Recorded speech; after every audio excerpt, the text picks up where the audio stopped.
investigación, procuración de justicia ambiental y urbana, construcción de soluciones desde la academia, el gobierno, las empresas y la sociedad civil. La Procuraduría Ambiental y del Ordenamiento Territorial del Distrito Federal y el Instituto Mexicano de la Radio presentan Territorio Ambiental, pasión por el medio ambiente. Se asegura que la protección jurídica del medio ambiente en México pasa por 4 etapas: la protección legal de la salud, el uso ordenado y mesurado de los recursos naturales, la conservación de la naturaleza y el establecimiento de límites a su aprovechamiento y, finalmente, sobre las responsabilidades concretas para quienes causen daños a los ecosistemas que sustentan la vida. En la actualidad, el papel del derecho ambiental ha permeado ya a todos los ámbitos de la realidad social y su comprensión y acatamiento se vuelve una obligación ineludible para la construcción de una ciudadanía plena y responsable. Para hablar de esto, se encuentra con nosotros el maestro Gustavo Alanís Ortega, fundador, miembro del Consejo Directivo del Centro Mexicano de Derecho Ambiental, CEMDA. Yo soy Francisco Calderón Córdoba. Y yo, Erika Larios Muñoz. Bienvenidos. Gustavo, ¿qué tal? Es un gusto recibirte en Territorio Ambiental. ¿Cómo estás? Gracias, un gusto para mí, Paco, Erika, estar con ustedes y un saludo para todo el auditorio. Gracias, Gustavo. Platícanos, ¿en qué año y cuál es el contexto en el que nace el Centro Mexicano de Derecho Ambiental? Mira, esta organización se fundó hace un poquito más de 20 años, en agosto de 1993, y la razón de crear una organización específica y dedicada a los temas legales ambientales fue como producto del Tratado de Libre Comercio. En aquellas épocas, diría yo, incluso previas a las negociaciones del tratado, se discutió mucho entre los negociadores y entre el público en general, sobre todo ONGs, académicos, legisladores, el tema de que México tenía buena legislación ambiental, pero que había un gran obstáculo, había un gran problema enfrente, y ese era la aplicación efectiva, el cumplimiento real de esas obligaciones que en el papel existían, pero que en la práctica pues eran letra muerta. Y entonces se nos ocurrió crear una organización que desde la sociedad civil pudiera ayudar, pudiera contribuir con los distintos niveles de gobierno a que la aplicación de la legislación ambiental se diera, pero de manera efectiva. No solo se trataba de decir se cumple, sino se cumple bien, se cumple a cabalidad, ¿no? Y entonces el objetivo desde un principio fue ese. Obviamente también estábamos buscando otras cosas, ¿no? Por ejemplo, participación social, ¿no? El que la gente se involucrara en la toma de las decisiones ambientales, el que hubiera un adecuado acceso a la justicia ambiental y el que el público pudiera tener acceso a la información ambiental que está en manos de las autoridades ambientales, que tiene mucho que ver esto con el derecho ambiental internacional, particularmente el principio 10, que se deriva de la Declaración de Río de 1992 sobre medio ambiente y desarrollo, que justamente busca esos objetivos. El acceso a la información pública, a la información ambiental y la participación ciudadana plena, ¿no? Exacto, que la gente pudiera participar en la toma de las decisiones ambientales y que tuviera acceso a la justicia ambiental, ¿no? Y tú mencionabas algo relevante al principio y decías, ha permeado. Y es importante que lo hayas mencionado porque si nos vamos 20 años atrás, pues no permeaba, porque no había muy pocos abogados en México, a lo mejor contados con una mano, que estaban empezando ya a dedicarse a los temas legales ambientales, pero a nivel de la sociedad civil, los grupos hacían marchas, hacían protestas, hacían manifestaciones, tomaban oficinas, mandaban cartas, acudían a los medios, en fin, hacían muchas cosas, pero no utilizaban la variable jurídica, ¿no? Es decir, el poder interponer algún tipo de acción legal para efectos de tratar de asegurar todo esto que tú decías, ¿no? Una buena salud, una buena protección y conservación de los recursos naturales, que me parece que ahí al final del día lo más importante es nuestra vida, ¿no? Nuestra calidad de vida, nuestra salud y obviamente las plantas, los animales y los recursos naturales de los cuales pues dependemos por completo. Claro. Gustavo, ¿Cuál es tu balance de la participación entonces del SEMDA en los distintos órganos de participación ciudadana, como son, por ejemplo, los consejos consultivos para el desarrollo sustentable, que dependen de la Semarnat, o como, por ejemplo, el Comité Técnico Asesor de la PAOT, en el direccionamiento y aplicación de las políticas públicas en materia ambiental? Muy buena pregunta, Erika. Me parece que este tipo de órganos también son, entre comillas, lo diría, relativamente nuevos y se han dado cada vez con mayor fuerza y con mayor necesidad, diría yo. Creo que son espacios necesarios porque al final del día el que la gente se involucre en la toma de las decisiones de los distintos niveles de gobierno me parece que le da mucha fuerza y le da mucha credibilidad Por a supuesto. cualquier cosa que vaya a hacer la autoridad. No es lo mismo que la autoridad diga va esto, a que diga la autoridad va esto con el consenso o con el visto bueno o con los comentarios y las observaciones de el Consejo Ciudadano de la PAOT o el Consejo Ciudadano del Tratado de Libre Comercio o de la institución de la que queramos hablar. Habiendo dicho eso, hay que reconocer que hay de espacios a espacios de participación ciudadana y no todos son lo suficientemente fuertes, lo suficientemente influyentes y a veces son espacios nada más para cubrir, digamos, un requerimiento legal, pero en la práctica a lo mejor ni nos van a hacer caso. Entonces me parece que todavía tenemos un enorme reto en cuanto a que estos espacios se conviertan, diría yo, más vinculantes, más obligatorios en cuanto a sus comentarios, sus observaciones, sus propuestas, porque mucho de lo que hacen estos espacios es justamente ayudarle a los tres niveles de gobierno en cómo poder guiar y aplicar la política ambiental, ¿no?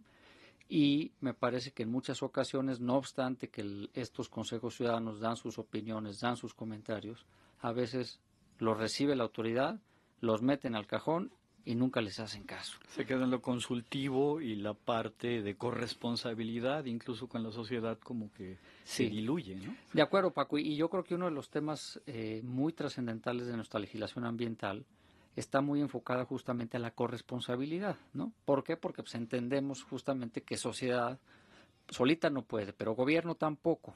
Y ahí es donde hace mucho sentido la corresponsabilidad, donde ambos tenemos que trabajar de manera coordinada para efectos de que las políticas públicas en materia ambiental, la legislación ambiental, los instrumentos de política ambiental se puedan aplicar y vuelvo a lo del principio, aplicar pero de manera efectiva, de manera adecuada.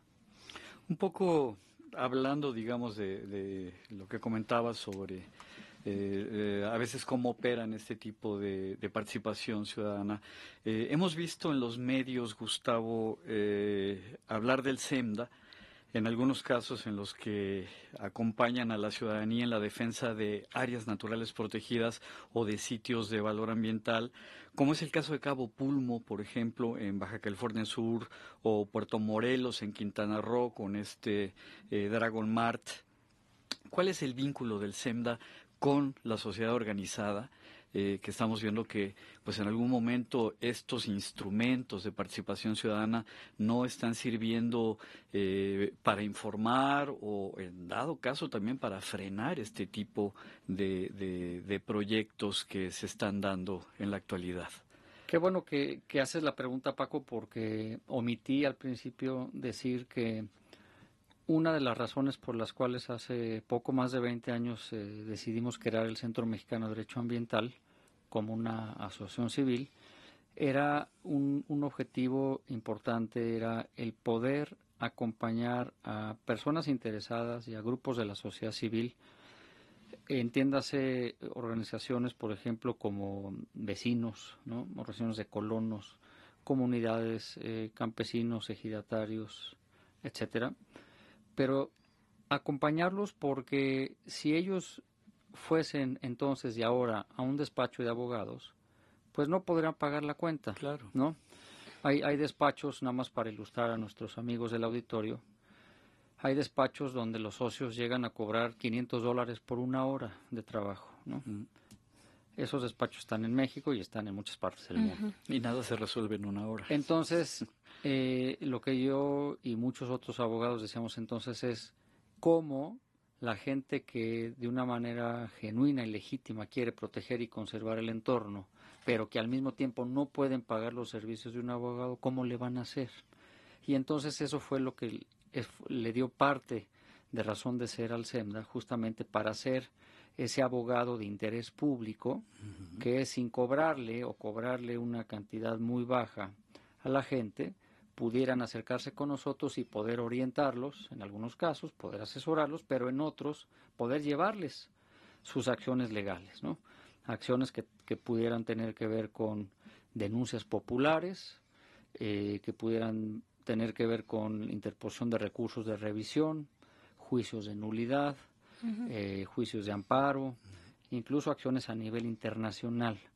Entonces, diría yo que es el SEMDA es una organización de la sociedad civil para la sociedad civil, ¿no? Porque justamente el carácter jurídico de la organización es no lucrativo, ¿no? Justamente para apoyar esas causas que son legítimas ambientalmente, pero repito que no se podía o no se puede necesariamente pagar los servicios legales, y entonces así es como nos vinculamos justamente con la sociedad y acompañamos procesos para tratar de proteger áreas naturales protegidas, para proteger arrecifes, para proteger manglares, bosques, cuerpos de agua, tortugas, en fin, una gran cantidad de recursos naturales a lo largo y ancho del país, y me parece que cada vez más nos damos cuenta que hay una necesidad, incluso diría yo creciente, de este tipo de servicios legales, y me sorprende mucho que no haya más instituciones en México de esta naturaleza, porque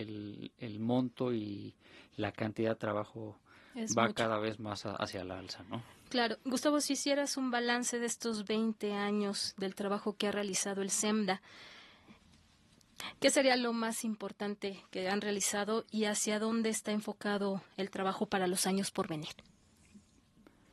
Es una pregunta como de los 64,000 pesos, porque así breve.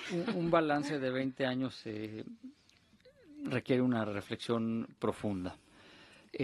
No obstante haber dicho lo anterior, me parece que parte de lo más relevante lo dijimos hace un rato, y es lo que comentaba Paco al principio, ¿no? Que es un tema que se ha logrado colocar ya en la agenda ambiental, donde el tema jurídico no era tema, ahora es a veces el tema, ¿no? Y me parece que es muy importante porque al final del día lo que queremos en este país, creo la mayoría, es que haya trabajo, ¿no? Que haya empleos, que haya inversiones, que haya desarrollo, que se den oportunidades que todos requerimos, pero que todo eso se haga dentro del marco de la ley.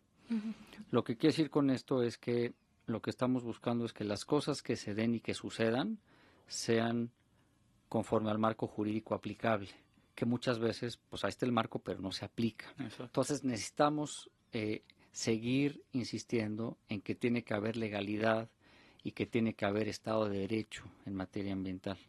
Me parece que eso es algo que hemos ido logrando cada vez más, pero también hay que reconocer todavía no lo suficiente y lo necesario que podría o que debería de ser, ¿no? Y me parece que hay que seguir insistiendo en eso, porque eso es algo que a todos nos conviene. Si las condiciones ambientales allá afuera no son las óptimas, pues a todos nos va a afectar, ¿no? Claro. O sea, al final del día no nos damos cuenta que estamos atentando en contra de nosotros mismos. Y al revés, si las condiciones ambientales son óptimas, pues la calidad de vida y la salud de todos va a ser mucho mejor, ¿no? Entonces me parece que en este balance también hay que poner el tema que ya mencionábamos de mayor participación, de mayor involucramiento. Ya no es de que esto se hace porque se hace. No, ahora hay los consejos consultivos, ahora hay la posibilidad de que el público se involucre en la elaboración de los ordenamientos ecológicos del territorio, que el público se involucre en hacer comentarios y observaciones dentro del procedimiento de impacto ambiental, ¿no? Cuando se evalúa una obra para ver si va a ir adelante o no. Ya hay estos consejos consultivos nacionales para el desarrollo sustentable y los regionales, ¿no? Hay la posibilidad de presentar las denuncias populares de acuerdo con la legislación ambiental. En fin, creo que hemos ido avanzando también en este balance en cuanto que hay más espacios, hay más oportunidades, pero el reto también pues, es cómo lo llevamos a la práctica, ¿no? Me parece que también dentro de este balance, por mencionar una tercera o cuarta cosa, tiene que ver con el tema de que también hemos promovido un término que los americanos le llaman el accountability, ¿no? Que es el hacer responsable a los funcionarios por sus actos. Me parece que eso es muy importante porque el que un ciudadano esté detrás de ellos, el que alguien esté vigilando, el que alguien esté revisando sus actos de autoridad, lo va a obligar cada vez más a hacerlos mejor y dentro del marco de la ley, porque si no sabe que va a haber una sanción, sabe que va a haber un castigo. Entonces, me parece que hay dentro de este balance que tú me preguntabas, hay estas 3 o 4 cosas, podríamos destacar 20 más, pero que son relevantes y que creo que hay que fortalecerlas y seguir empujando las demás, por supuesto. Gustavo, ¿dónde puede la gente que nos escucha acercarse al trabajo de SEMDA? Su página electrónica, están en redes sociales. Mira, nos pueden buscar en www.semda, es C de casa, E de Ernesto, M de mamá, D de dedo A, .org.mx, ahí nos pueden buscar. También estamos en Facebook, estamos tuiteando sistemáticamente. Como SEMDA con C. Exacto. Exactamente, C de casa, ¿no? Excelente. Gustavo, pues se nos terminó el tiempo. Queremos agradecerte muchísimo el haber estado en territorio ambiental y bueno, pues los micrófonos están abiertos para todo el trabajo que hacen para difundir este trabajo tan importante que está haciendo el Centro Mexicano de Derecho Ambiental. Muchas gracias, Gustavo. Gracias, Paco. Gracias, Erika. Y por supuesto a las órdenes de ustedes y del auditorio para cualquier cosa en la que podamos colaborar. Gracias, Gustavo. Gracias. Erika. Gustavo, gracias por habernos acompañado y Paco, nos escuchamos en la próxima emisión. Gracias.